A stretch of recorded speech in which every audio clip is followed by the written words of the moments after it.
तो good morning guys, welcome back. आज के वीडियो में मैं बात करने वाला हूँ about security guards license and why every student should get it once they are in Canada. Now before understanding कि सिक्योरिटी गार्ड लाइसेंस क्यों लेना चाहिए, आपको पहले ये समझना ज़रूरी है कि किस किस टाइप्स की पार्ट टाइम जॉब्स यहाँ पे अवेलेबल है। नाउ ये कोई स्टैंडर्डाइज्ड कैटेगराइजेशन नहीं है जो मैं अभी बताने वाला हूँ, बट मेनली जो जॉब्स होती हैं वो रेस्टोरेंट जॉब्स होती है, या तो मैकडी, टिम हॉर्टन्स की होती हैं, या तो वॉलमार्ट में होती है, अदर फूड मार्ट्स में, ये सारी जॉब्स होती हैं। नाउ ये जो भी जॉब्स होती हैं, इन जॉब्स के अंदर आपको कोई स्पेशल स्किल नहीं चाहिए होती है। Now these jobs are very much physically demanding, और इन जॉब्स के अंदर आपको जो पे मिलता है वो भी मिनिमम वेज ही मिलता है, या मैक्स टू मैक्स अगर वॉलमार्ट या दूसरी जगह पे काम कर रहे हो तो आपको ज़्यादा से ज़्यादा $1 ऊपर मिल जाएगा, बट उससे ज़्यादा नहीं मिलता है। सेकेंड कैटेगरी ऑफ जॉब्स जो आती है वो होती है सेमी स्किल्ड या फिर skilled jobs. Semi skilled jobs के अंदर आता है सिक्योरिटी गार्ड लाइसेंस आता है, फोकलिफ्ट ऑपरेटर आता है, इन सब तरह की जॉब्स होती हैं विच आर सेमी स्किल्ड। इनके लिए आपको कुछ स्किल आनी ज़रूरी है अगर आपको ये जॉब्स करनी है। तो ये जो जॉब्स होती है इनके अंदर आपको $17-18 से लेके आप फोकलिफ्ट ऑपरेटर में तो और 20-25 तक जा सकता है विद एक्सपीरियंस। तो इनकी पे रेट काफ़ी अच्छी होती है, और इनके अंदर जो लेबर वर्क होता है या मैनुअल वर्क होता है वो बहुत ज़्यादा कम होता है। आप कुछ इस तरह से समझो कि कनाडा के अंदर आप जितनी ज़्यादा स्किल्ड जॉब की तरफ जाओगे उतना कम काम आपको करना पड़ेगा, फिजिकली डिमांडिंग काम आपको कम करना पड़ेगा। जी ऑल नो कि currently I am in college और मैं बहुत जल्दी यूनिवर्सिटी में जाने वाला हूँ, और मेरी पढ़ाई और ज़्यादा टफ होने वाली है। एंड क्योंकि यूनिवर्सिटी की और दूसरी तरह की पढ़ाई का बोझ बहुत ज़्यादा होता है, तो उसके साथ आप फिजिकली डिमांडिंग वर्क अगर करोगे तो इट इज़ नॉट स्मार्ट कि आप मेहनत भी ज़्यादा कर रहे हो, पैसा भी कम कमा रहे हो, तो उसका कोई सेंस नहीं बनता है। इसलिए इवन आई रिकमेंड कि आप लोग $300 डालो, get a security license, and उसके बाद आप लोग आराम से अपना सिक्योरिटी का काम करो। काम भी कम है, पे भी ज़्यादा है, प्लस आप पढ़ाई के साथ इसको ईजिली मैनेज कर सकते हो। और let's talk about how to get a security license. So first step जो सिक्योरिटी लाइसेंस में है वो होता है आपको एक first aid and CPR level C का एक सर्टिफिकेट चाहिए होता है। नाउ ये सर्टिफिकेट बेसिकली प्रूव करता है कि आप इमरजेंसी सिचुएशंस में आपको CPR देना आता है, आपको बेसिक फर्स्ट एड टेक्निक्स आती हैं। मेरा जो कॉलेज है सेनेका कॉलेज, वो first aid and CPR certificate देता है। वो थोड़ा कम रेट में देता है, ट्रेनिंग प्रोवाइड करता है। बेसिकली अगर जनरल चार्जेस इसके $50 होते हैं फर्स्ट एड एंड CPR के, बट सेनेका कॉलेज के थ्रू आप अगर जाओगे तो $35 के करीब पड़ता है। सेकेंड स्टेप जो होता है इस प्रोसेस के अंदर वो है गेटिंग द TCN, यानी कि ट्रेनिंग कंप्लीशन नंबर। और ट्रेनिंग कंप्लीशन नंबर क्या होता है कि एक बार आपने फर्स्ट एड CPR कर लिया, उसके बाद आप जिस एजेंसी के थ्रू करवा रहे हो वो एजेंसी आपको एक TCN देती है। TCN इज़ मैंडेटरी, क्योंकि TCN के बाद ही आप अपना टेस्ट बुक कर सकते हो। तो TCN के बिना आप अपना टेस्ट बुक नहीं कर सकते हो। Other thing to note is that जब आप फर्स्ट एड एंड CPR की ट्रेनिंग कहीं से भी लेते हो तो जो स्टैंडर्ड वे होता है उसके लिए आपको 6 to 7 आवर्स के लिए जाना पड़ता है एक लोकेशन पे, और उस लोकेशन वो मिसिसागा हो सकती है, टोरंटो में कहीं हो सकती है, और वहाँ पे आपको ट्रेनिंग दी जाती है इसके ऊपर 6 to 7 आवर्स की। और आगे आने वाले पार्ट में मैं ये भी बताऊंगा कि कैसे आप ये दोनों प्रोसेस बहुत तेज़ कर सकते हो, और 3 दिन के अंदर आपको TCN कैसे मिल सकता है अपना, और आपको कहीं जाने की भी ज़रूरत नहीं अपने घर से बाहर। बट उससे पहले मैं आपको स्टैंडर्ड प्रोसेस बता देता हूँ। तो थर्ड स्टेप, एक बार आपका TCN आ गया, उसके बाद जो थर्ड स्टेप होता है वो है आपका अपना एग्ज़ाम बुक करना। नाउ ये जो मैं आगे आने वाली थर्ड और फोर्थ स्टेप में कॉस्ट बताने वाला हूँ, ये स्टैंडर्ड कॉस्ट है और ये कॉस्ट सबको लगने वाली है। तो थर्ड स्टेप में जब आप अपना एग्ज़ाम बुक करोगे उसके लिए आपको आपके TCN के साथ $75 पे करने पड़ते हैं। उसके बाद जाके आपका एक टेस्ट शेड्यूल होता है। Now in my opinion and मेरी रिकमेंडेशन के अकॉर्डिंग आप लोग ऑनलाइन टेस्ट मत देना, उसमें बहुत पंगे होते हैं। इवन दो आप घर से दे सकते हो टेस्ट, बट ऑनलाइन टेस्ट के अंदर जो इन्विजिलेटर्स होते हैं अगर उनका मूड ख़राब हुआ तो वो आपको टेस्ट से निकाल भी सकते हैं। और ऐसा होता है कि बहुत बार जो जो बच्चे चीटिंग नहीं कर रहे होते हैं ऑनलाइन टेस्ट में उनको भी निकाल देते हैं अलॉन्ग विद जो चीटिंग कर रहे होते हैं। तो ऑनलाइन टेस्ट आप लोग मत दो, सिंपल टेस्ट होता है, तो इसलिए आप लोग फिजिकली जाके दे दो। मैंने भी फिजिकली जाके दिया था। जब फिजिकली जाओगे तो आपको एक बेसिकली क्वेश्चन बुकलेट मिलेगी 60 क्वेश्चंस की, and 62 is the passing criteria. तो 60 का 62% आप लगभग 37-38 आपको करेक्ट होने चाहिए, 22 आप रॉन्ग कर सकते हो।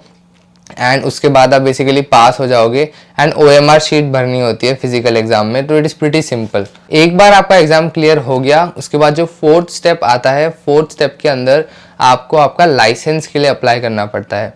नाउ लाइसेंस के लिए अप्लाई करने के लिए भी यहाँ पे कुछ चार्ज लगता है विच इज़ $80। तो एक बार आपका एग्जाम कंप्लीट हो गया, उसके बाद you apply for a license. Now license को आने में, डिजिटल लाइसेंस को आने में 10 to 12 डेज लगते हैं। वो ऑनलाइन आपका लाइसेंस आपको ईमेल पे आएगा एंड आफ्टर 30 डेज आपको एक फिजिकल लाइसेंस आपके घर पे डिलीवर होगा। एक बार आपका डिजिटल लाइसेंस आपके पास आ गया सिक्योरिटी का, then you can start applying for jobs and start searching for jobs. अब मैं अब आपको प्रोज एंड कॉन्स दोनों ही तरीकों के बता देता हूँ। मेरे एक फ्रेंड ने कॉलेज के थ्रू किया था अपना TCN और दूसरा प्रोसेस, और मैंने एक एजेंसी के थ्रू करवाया था। तो किसका प्रोसेस में क्या प्रोज एंड कॉन्स थे अब मैं आपको बताता हूँ। तो जैसे कॉलेज के थ्रू करवाया था तो the cost was $35 for first aid and CPR certificate training.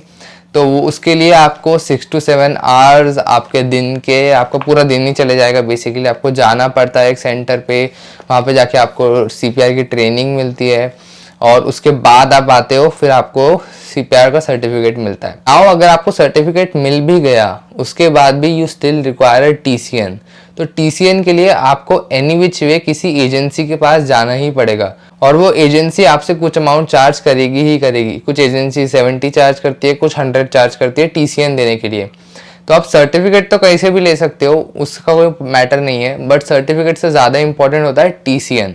तो मैं क्या रिकमेंड करूँगा, आप किसी भी एक अच्छी एजेंसी से बात करो, उस एजेंसी वाले पर्सन को बोलो कि देखो मैं बहुत बिजी रहता हूँ एंड मेरे पास टाइम नहीं होता है कि मैं आके 6 to 7 आवर्स आऊँ कहीं पे मिसिसागा या कहीं दूर और मैं CPR की ट्रेनिंग करूँ। और इस केस में वो आपको थोड़ा ज़्यादा चार्ज करेंगे। अगर फॉर एग्जांपल कॉलेज के थ्रू आपको $35 चार्ज कर रहे थे for first aid and CPR and $100 charge कर रहे थे फॉर TCN कोई एजेंसी, बट अगर आप दूसरी एजेंसी को ये बोलोगे कि आप नहीं आ सकते तो वो आपसे थोड़ा ज़्यादा चार्ज करेगी, बेसिकली 150 चार्ज करेगी जैसे मैंने करा था। तो 150 के अंदर मुझे जाने की भी ज़रूरत नहीं थी, बट ही मेंशन्ड कि आपको वो कुछ वीडियोस भेज रहे हैं वो लोग CPR के videos and along with demonstrations. तो वीडियोस आपको देखना ज़रूरी है कि आपको पता होना चाहिए CPR कैसे होता है, कैसे दिया जाता है। और 2 से 3 दिन के अंदर CPR सर्टिफिकेट के साथ साथ आपको वो TCN भी दे देते हैं। तो इसलिए मैं रेकमेंड करता हूँ कि आप इधर उधर हाथ पैर मारने से अच्छा आप सीधा एक एजेंसी से बात करो एंड 150 वहाँ पे दे के, या 150 भी ले सकती है कुछ एजेंसी। मेरी एजेंसी ने 150 लिया था, आपकी एजेंसी शायद कम ज़्यादा ले सकती है। नाउ जो एग्ज़ाम प्रिपरेशन की बात है, अगर आप किसी एजेंसी के थ्रू जा रहे हो तो वो आपको मॉड्यूल्स देती हैं ऑनलाइन प्रिपेयर करने को, बट वो मॉड्यूल्स 30 आवर्स 40 आवर्स के मॉड्यूल्स होती हैं, तो वो 30-40 आवर्स पढ़ने की कोई ज़रूरत नहीं है। मैं आपको नीचे जिस PDF से मैंने पढ़ा था उसमें शायद 350 कुछ क्वेश्चंस हैं एंड ऑलमोस्ट सारे क्वेश्चंस उसी में से आए थे, बस थोड़े बहुत जम्बल्ड हो जाते हैं। तो आप वो PDF पढ़ लेना तो आपका बहुत सारा टाइम बच जाएगा। मैंने भी बहुत सारा टाइम बचाया था उसी PDF से पढ़ के, तो नीचे मैं लिंक दे दूंगा उस PDF की, आप सिर्फ वो PDF पढ़ के जाना। मोस्टली सारे क्वेश्चंस उसी में से आते हैं। आपको वो 30-40 आवर्स का ऑनलाइन जो मॉड्यूल आपको प्रोवाइड करेगी एजेंसी उसको पढ़ने की कोई ज़रूरत नहीं है, आप सिर्फ वो PDF पढ़ के जाओ, आपका पेपर आराम से क्लियर हो जाएगा। एंड अब कोई भी मुझसे पूछेगा कि कनाडा आते टाइम क्या क्या करना चाहिए, तो मैं सबसे पहले सिर्फ 2 चीज़ रिकमेंड करूँगा। अगर आप कनाडा में लैंड कर रहे हो, सबसे पहले अपना ड्राइविंग लाइसेंस लो, G1, जो मेरा भी क्लियर हो गया, मेरा भी G1 आ गया, तो G1 लाइसेंस लो। और सेकेंड थिंग जो लो वो सिक्योरिटी लाइसेंस, क्योंकि सिक्योरिटी लाइसेंस आप लोगे तो उसमें बहुत चिल काम होता है, आपको सिर्फ खड़े रहना होता है या बैठना होता है, आपको थोड़ा बहुत घूमना होता है एंड बेसिकली चिल काम होता है, उसमें आपको कोई इतना मेहनत करने की ज़रूरत नहीं है। प्लस उसमें पे रेट भी ज़्यादा है। अगर आप पैलेडीन, पैरागॉन इन कंपनीज़ के पास जाते हो तो दे पे यू लाइक $18, $18.5 पर आवर। अगर आपके कोई भी डाउट है रिगार्डिंग सिक्योरिटी गार्ड लाइसेंस तो आप नीचे कमेंट कर सकते हो, मैं सबके रिप्लाई देता हूँ। मैंने जितना स्टैंडर्ड प्रोसेस मैं इसमें बता सकता था स्टेप बाय स्टेप मैंने बता दिया। हर एक के साथ कॉस्ट कितनी थी मैंने बता दिया। टोटल कॉस्ट अगर 150 for first aid and TCN की है तो उसके बाद $75 and $80 इज द स्टैंडर्ड फी, वो तो सबको देनी है। टोटल अराउंड $300 में आपका ये लाइसेंस बन जाएगा एंड इसके बाद जब आप अच्छा कमाने लगोगे तो ये जो $300 आपने इसमें डाले हैं ये आप एक बारी में 1 महीने में रिकवर कर लोगे और उसके बाद तो आपका प्रॉफिट ही प्रॉफिट रहेगा। So instead of doing odd jobs and ज़्यादा मेहनत वाला काम, आप get a security license and उसके बाद you will earn pretty good and you can focus the rest of the time on your studies. So अगर आपको ये वीडियो इन्फॉर्मेटिव लगा हो तो इस वीडियो को लाइक ज़रूर करना, चैनल को भी सब्सक्राइब कर लेना if you are new. And आपको और इन जनरल मेरी पर्सनल लाइफ से रिलेटेड कोई अपडेट्स चाहिए तो आप मुझे मेरे इंस्टाग्राम पे @me ध्रुव चौहान पे भी फॉलो कर सकते हो। So thank you so much for watching, see you guys in the next one.